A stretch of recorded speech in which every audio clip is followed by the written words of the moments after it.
সাগরের যা দাম তার ডবল দাম মার্কেটে। এই এই এইটা এইটা এইটা এইটাই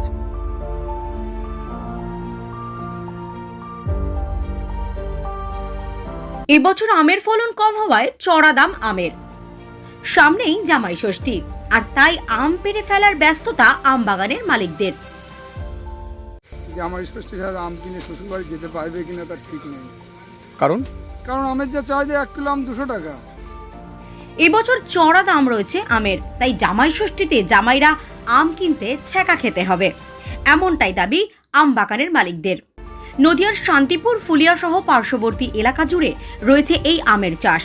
এখানে বিভিন্ন ধরনের আম চাষ হয়, যেমন হিমসাগর, ফজলি, আম্রপল্লী, টুনির মা সহ বিভিন্ন ধরনের। জানা যায় এবছর আবহাওয়ার খামখেয়ালির কারণে আমের ফলন ভালো হয়নি। কিছু কিছু বাগানে আম দেখা গেলেও বেশিরভাগ আম বাগানেই সেভাবে দেখা মেলেনি আমের ফলনের। তবে যে সমস্ত বাগানে আম রয়েছে তাদের দাবি এবছর কিছুটা হলেও লাভের মুখ দেখবেন তারা। নদিয়া জেলার এই সমস্ত আম বাগান থেকে আম পাড়ি দেয় ভিন্ন রাজ্যে তো বটেই, তাছাড়াও বিদেশে পর্যন্ত।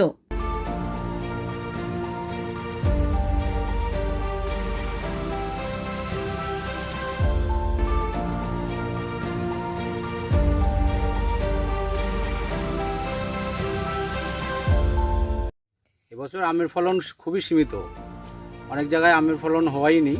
আর বিশেষ করে আমাদের নদিয়া জেলার মধ্যে ফুলিয়াতে যে পরিমাণে আম ওঠে তার মোটামুটি 4 ভাগের 1 ভাগ আম এবছরে ফলেছে, যার জন্য আমের দামটাও এখন বেশি। মার্কেটিং হিসাবে আম পাবলিককে খাওয়াতে গেলে পাবলিকের কিনতে গেলে খুবই কষ্ট হয়। তবুও যেটা খাবে সেটা একটু বেশি দিয়েই খেতে হবে, কিছু করার নেই, যেহেতু ফলন কম আছে। ষষ্ঠীর বাজারে আমাদের মোটামুটি ভালোই মুনাফা হবে, কারণ ষষ্ঠীর বাজারটা সবথেকে হাইয়েস্ট বাজার চাই। এখানে হিমসাগর আম চাষ হয়, আপনার আটির আম আছে, তারপরে টুনির মা আছে, যেটা টুনির মা চাষ হচ্ছে এখন বর্তমানে, সেটা ভালো একটা মুনাফা দিচ্ছে ওই টুনির মাতে, দামটাও বেশি, খেতেও সুস্বাদু, হিমসাগরের থেকেও বেটার খেতে। এবছর আমার নাম সুফল বিশ্বাস। ব্যাপক চাহিদা আছে জামাই ষষ্ঠীতে। বর্তমান যে আমের চাহিদা আছে, জামাই ষষ্ঠী ছাড়া আম কিনে শ্বশুর বাড়ি যেতে পারবে কিনা তার ঠিক নেই। কারণ আমের যা চাই যে 1 কিলো আম 200 টাকা। 1 কিলো আম 200 টাকা হলে পরে তো শ্বশুর বাড়ি যাবে, 5 কিলো আম নিয়ে গেলে তো লাগবে তো 1000 টাকা। শাশুড়ি শাড়ি কিনে শ্বশুরের জামা প্যান্ট কিনবে কি করে? এর জন্য ফলন কম। এটা খানিকটা ওয়েদারটা মুকুল আসলো, মুকুল বেরোলো, তো আবার বৃষ্টি হলো না, রোদ্রের তাপে পুড়ে গেল।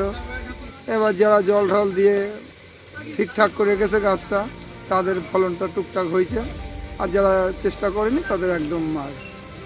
কি নাম বাগানে আম নেই। কি নাম আপনার? আমার নাম উজ্জ্বল সরকার।